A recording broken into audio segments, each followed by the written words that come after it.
Olá, Olá, eu sou a Camila Dorazio e eu sou Tayane Leonardi, e esse é o Vai Pela Sombra. um podcast de duas amigas e psicólogas que descobriram os maiores tesouros da sua psique, mergulhando fundo na sua escuridão. E aí, vamos com a gente pela sombra? Osso a osso, fio a fio de cabelo, a mulher selvagem vem voltando. Através de nossos sonhos noturnos, de acontecimentos mal compreendidos e parcialmente esquecidos, a mulher selvagem vem chegando.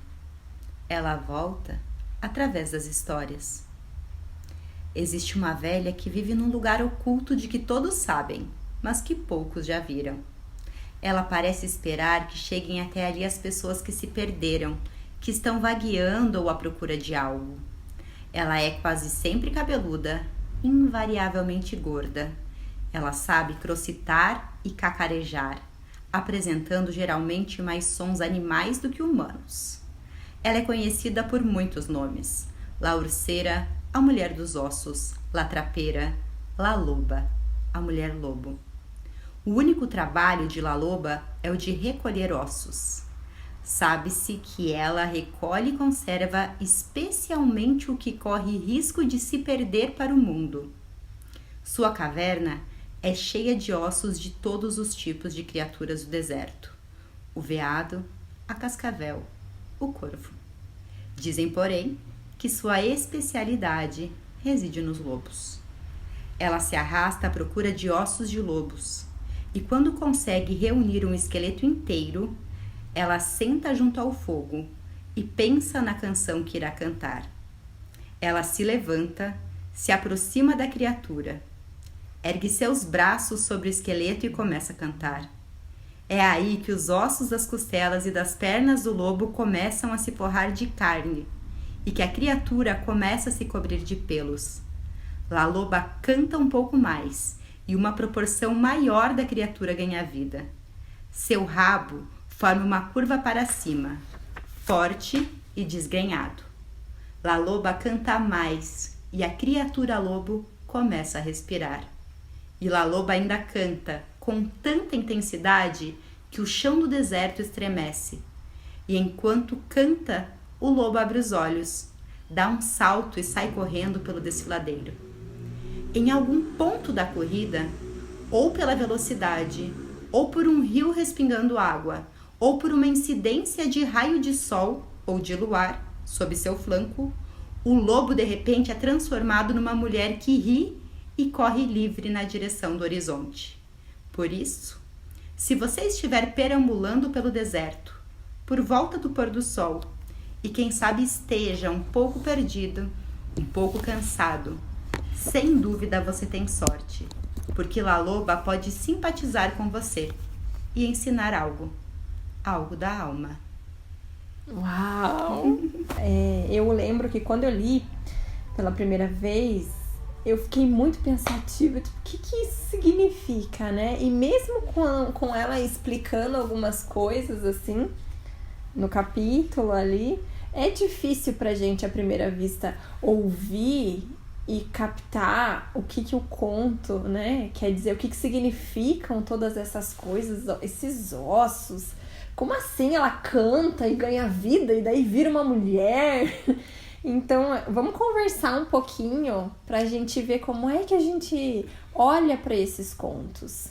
Eu acho que no La Loba, mais do que em todos os outros, é essencial escutar a história estando dentro dela. Porque ela fala de um profundo, tão profundo, que é difícil de trazer para a inteligência, né? Para a racionalização. A gente precisa se ver como aquela que está perdida. E quantas vezes, né, a gente já se sentiu árida, seca, perdida, sem conseguir avistar nenhum oásis, nenhuma solução por perto. E em pedaços também, né? Quantas vezes a gente se sentiu quebrada, desconexa e desesperançosa. Sim. E parece que esse momento é o fim. E me parece que essa história, ela vem dizer que aqui pode ser só o início.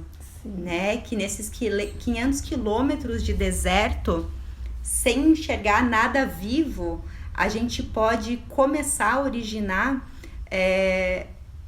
algo profundo, né? Algo no subterrâneo, algo profundo. Sim. Então, por fora, quando tudo parecer muito seco, se a gente lembrar que a Laloba pode estar por perto, se a gente lembrar de juntar as partes nossas, de seguir caminhando, de seguir com esperança, pode ser que por baixo da terra, nas nossas profundezas, comece a ter uma vegetação muito como a do deserto mesmo, né? Que embaixo da areia tem aquelas raízes todas cheias de água. Sim, a vida do deserto é rica embaixo da terra, né? Embaixo da areia. E aí a gente tem que aprender, né, a caminhar no deserto, eu acho, aprender a ficar no deserto. E para mim, esse processo de coletar os ossos até montar o esqueleto, ele lembra muito de um processo de terapia. Sim. Porque muitas vezes, quando a gente vai procurar um processo de terapia, a gente tá despedaçado, desesperançoso e seco. E a gente gostaria de, nos primeiros encontros, já receber uma aguinha daquele acolhedor terapeuta e sair já correndo faceiro. Uhum. E, na verdade, não. Esse conto, ele fala da humildade de um processo que é Sim. encontro a encontro, dia a dia, dar um passo, recolher um osso, guardar na sacoleta, levar para a caverna. E então, com o esqueleto pronto, a gente se conectar a nossa alma e aí decidir qual é o canto. Sim. Lembrando que canto fala, né? A Clarissa traz, o canto já fala de um grito que venha da tua alma, de um sopro da tua alma. Então, qual sopro da minha alma eu vou ter que recitar para que esse esqueleto comece a ganhar carne, para que ele comece a ganhar vida, e não é no primeiro canto, né? Ela Sim. canta um pouco mais. E canta lá. E um detalhe importante que eu acho que ela traz ainda na história, além de coletar, montar e cantar, é quando aquele lobo entra em contato com algo da natureza, com um fator externo, pingo do riacho, o raio do sol. Então é eu, em relação ao contato com a natureza, que o lobo se torna uma mulher. Uhum, exato. E aqui ela fala também, eu acho super legal, que eu acho que é uma coisa que a gente tem que prestar muita atenção para transportar tudo isso para nossa vida prática no cotidiano. Quais são essas gotinhas, né, que caem e que nos colocam em movimento e nos conectam com esse mundo interior e que são capazes de fazer esse esqueleto voltar à vida. E ela diz aqui, numa época, quando ela conheceu uma mulher, né? Foi quando, numa das minhas expedições etnográficas, conheci uma mulher dessas e nunca mais fui a mesma. É importante olhar para os encontros que você teve na sua vida e que te mudaram, as pessoas que entraram na sua vida e que você sente que você nunca mais foi a mesma.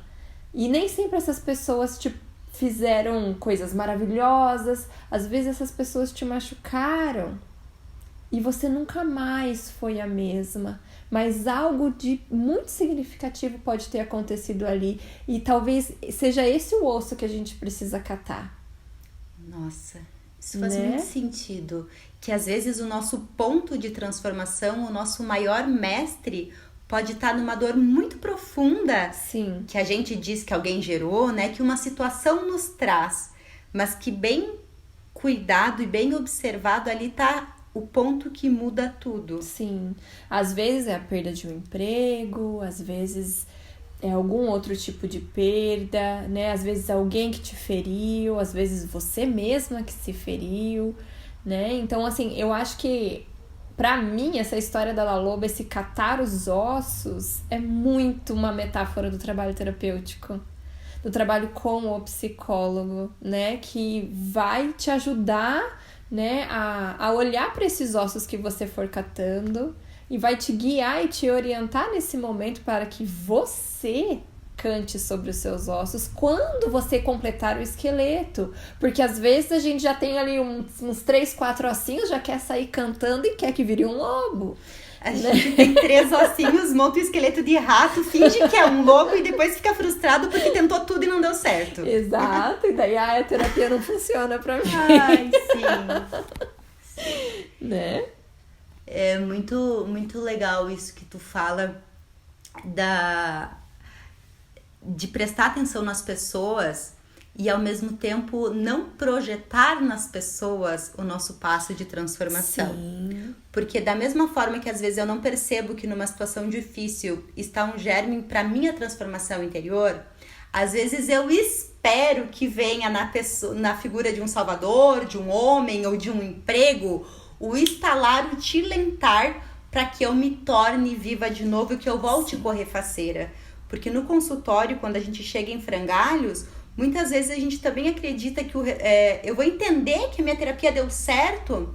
Aí quando eu encontrar uma pessoa que vai olhar pra mim e vai reconhecer em mim uma loba viva, que vai olhar pra mim e vai reconhecer em mim uma mulher plena. Sim. Então o quanto é perigoso a gente projetar, esperar que alguém venha e que nos salve, porque muitas vezes a gente tá na postura da Branca de Neve ali deitadinha, esperando alguém. E eu acho que o que a Clarissa traz também nesse conto é o quanto é você que tem que se salvar. E, gente, pelo amor de Deus, vocês acham que o quê? Que eu também não quero que alguém me resolva, que alguém faça trabalho por mim? É claro, qualquer ser humano quer, é natural. Mas o máximo que a gente pode ter é uma companhia, né? Um terapeuta, um mestre, um guia que vá te cuidando nesse processo. Mas quem vai fazer o trabalho é você. Ninguém pode fazer, até porque da mesma forma que a única pessoa que tem acesso aos teus ossos, a não ser que tu seja atropelada, é você. Exato. Quem tem acesso aos ossos metafóricos da reconstrução que precisa ser feita dentro de ti também é você. E eu acho que aqui talvez caiba falar o que significam os ossos, e né? Eu ia falar, gente, é muita transmissão de pensamento.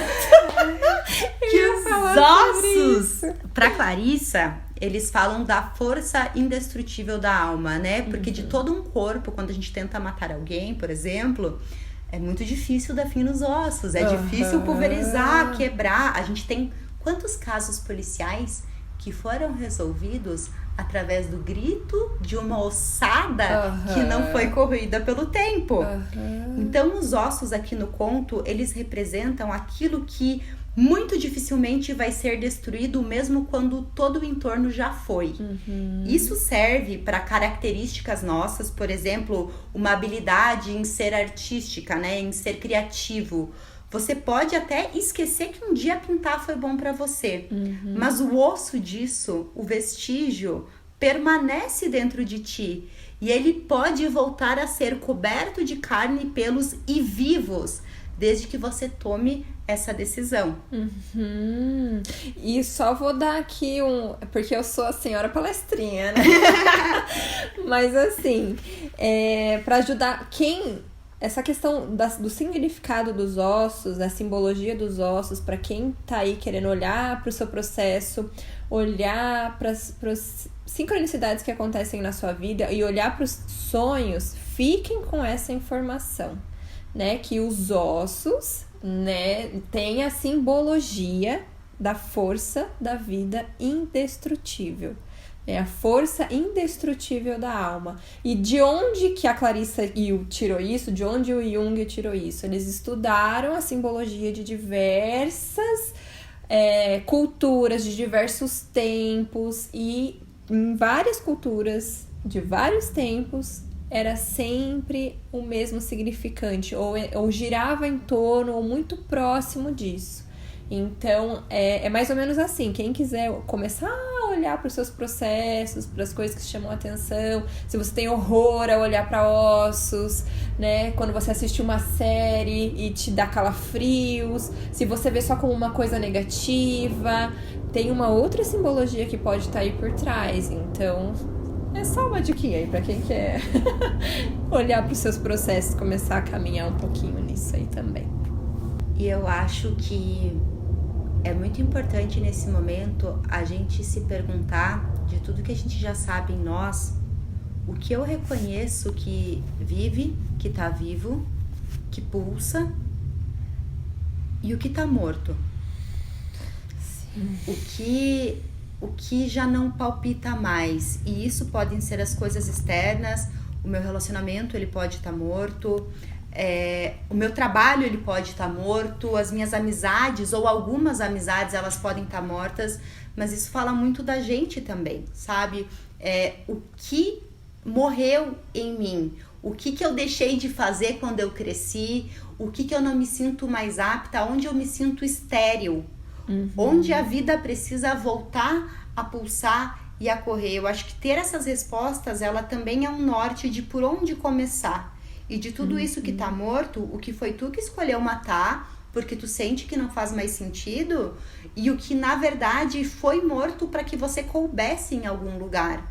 Sim, eu acho que é importantíssimo olhar para as coisas que estão mortas e que você está ali naquele local, mas está morto, porque você está respondendo a coisas externas e não aquilo que você quer fazer, aquilo que você sente que faz sentido para você.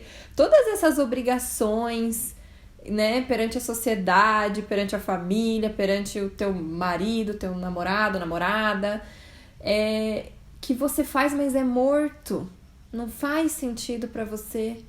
E quanta tem coisa linda morta, né? Por trás de um profundo saber.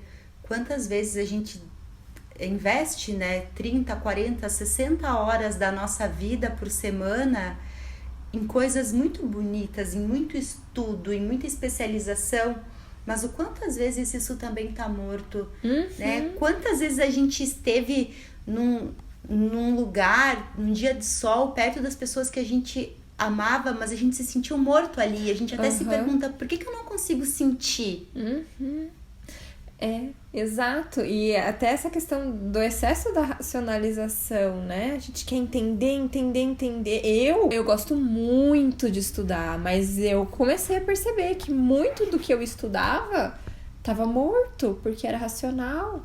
Não passava pela experiência, pelo coração, né? Então, é muito, muito, muito importante a gente ir catando esses ossos pouquinho a pouquinho, ter a paciência de catar um osso, olhar para ele e ver qual é esse osso. Ele é o fêmur? Ele é uma costela? Aonde que eu vou colocar ele? Nossa, né? Onde isso se encaixa agora? Onde isso se encaixa agora? E vai juntando e coletando para daí você cantar mais, né? Isso não é para desanimar ninguém, gente. É fantástico fazer essa jornada, mas a gente precisa de tempo, a gente precisa de paciência, a gente precisa passar pela solidão do deserto, né? Ela até coloca aqui, não podemos cometer o erro de tentar extrair esse imenso sentimento de amor de algum ser amado, pois essa função feminina de descobrir e cantar o hino da criação é um trabalho solitário, um trabalho realizado no deserto da psique. Então, gente, é um trabalho no deserto. E eu acho que não é nem desanimar falar que é um processo longo, mas é chamar atenção para a humildade. Exato. É ter a humildade de reconhecer que coisas profundas, verdadeiras, exigem constância e tempo. E a gente sai desse estado de criança que quer tudo que é agora e só quer a parte boa. Mas eu acho que a primeira coisa, tu quer ler um livro que fala mulher que corre com o lobo, tem que ser mulher e não menina. Exatamente. E sendo mulher, você sabe gestar. E sendo mulher e sabe gestar, você sabe que uma gestação segura leva pelo menos 8 meses, né? No ideal, 9. Então, eu acho que aqui nessa busca por se reconstruir, a gente tem que também ver de que lugar que eu quero me reconstruir. De que lugar que eu tô ouvindo essa história, que eu tô ouvindo esse podcast, que eu tô me colocando numa terapia, que eu tô buscando autoconhecimento. É daquela criança mimada que ainda quer, né, barganhar com a vida e ter tudo que ela quer, ou é do lugar da mulher que também vai aprender a suportar e a ter a humildade de reconhecer, né, o que pode ser feito nesse tempo, nesse agora, e a humildade de pedir ajuda para essa que sabe, que eu acho que é a maior terapeuta de todos os tempos. Sim. Que é ela que ela sabe do tempo futuro, ela sabe do tempo passado, ela sabe de tudo, de todas as mulheres, e ela tá disponível em todas nós, e nas nossas mães, e nas nossas avós, e ela pulsa não a partir do nosso coração, do nosso cérebro, mas a partir dos nossos ovários. dos nossos sementeiros ovários. Sim, e ela coloca aqui, tudo que tiver valor psíquico, mesmo depois de morto, pode ser ressuscitado, né? Só que para ressuscitar, a gente vai ter que colher os ossos. A magia vai acontecer. Mas tem que fazer sua parte. Mas você tem que fazer a sua parte, gente. Não adianta. É investir tudo que você tiver, né? De tempo, se você puder investir financeiramente, invista. Porque às vezes a gente acaba gastando com um monte de outras coisas, né? E quando diz respeito a nós mesmas, a gente super segura. Quando a gente quer comprar presente pros outros, a gente super compra. Mas quando é pra investir em algo pra gente, muitas vezes a gente acaba segurando. Então, vamos ver o que a gente pode rearranjar. Vamos nos responsabilizar pelo nosso processo. E principalmente, não tem como investir financeiramente nisso, então invista o tempo que você tiver.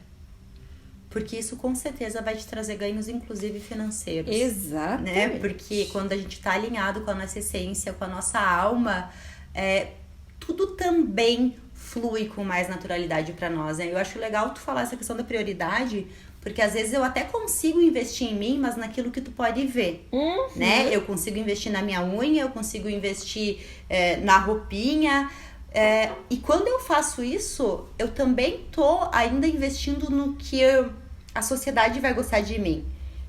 Nas condições que eu coloco de parecer bonita ou jovem, para que o outro goste de mim. E isso ainda fala de uma profunda alienação de si mesma, né? Então eu tô investindo o parco recurso que eu tenho em você me achar atraente, mas eu digo que eu não tenho pro meu mundo interior, que só eu tenho acesso.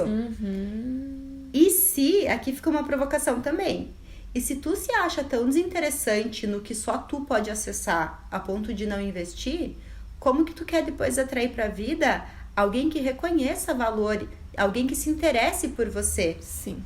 Nossa, total. E anotar na agenda também, às vezes, sabe? Nem que seja 5 minutos, mas anota na agenda. Eu lembro que você me falou uma vez, Thay, né? De marcar um encontro consigo mesma. E eu comecei com 1 hora por semana. E no começo, mas é que hoje eu vou ter tal coisa, então adiava. Não, na semana que vem eu faço esse encontro comigo mesma. Foi muito difícil. E foram anos, gente, com esse compromisso na agenda, às vezes adiando. Aí me sentia horrorosa, porque, pelo amor de Deus, não consigo ter esse compromisso comigo mesma. E terapia, processo. Hoje é um momento... Aí eu entendi também que pra mim funcionava muito mais de manhã do que à noite. Então eu tirei da segunda-feira à noite e passei pra segunda-feira de manhã. Adequei a minha realidade, as minhas possibilidades, mas não deixei de lado um desejo da minha alma. Hoje, não há Cristo, só se cair um raio na minha cabeça que eu não vou fazer o encontro comigo mesma na segunda-feira de manhã. E hoje eu quero. No começo foi por obrigação, porque eu sabia que aquilo seria bom pra mim. É como uma criança na introdução alimentar, né? Eu não quero brócolis, mas aos poucos você vai comendo, você vai reconhecendo aquele sabor, aquela textura, aquilo vai te nutrindo. É claro que o leite com Nescau é muito mais gostoso, né, pro paladar, mas o brócolis é o que vai nutrir. E com o passar do tempo vai perder sentido o leite com Nescau o tempo inteiro. Uma vez ou outra, ok, pode até ser. Mas o que vai fazer sentido é o que te nutre. Então, hoje é um momento, assim, da minha semana que eu espero. Mas foi um processo que foi sendo construído aí no decorrer de alguns anos, né? Então, tira um tempinho, anota na agenda, se você puder, 15 minutos na tua semana, 1 hora, 2 horas na tua semana. Isso, olha, eu vou te dizer... vai ser um momento onde você vai efetivamente ver os ossos que precisam ser catados. Porque aí é você com você mesma, né? Sem a distração. Sem celular por pessoa, perto. Uma música. Uma música. Tira tudo. É você e você. É eu, meu caderno e minha alma ali. Uma das coisas mais tristes no discurso da gente hoje é quando a gente fala que a gente não tem tempo. Porque nós somos loucos atarefados, então a gente sempre está fazendo algo. E quando eu falo que eu não tenho tempo, eu sou menos relevante que qualquer outra das minhas atividades. Então, olha o lugar que eu tô me colocando na vida, né?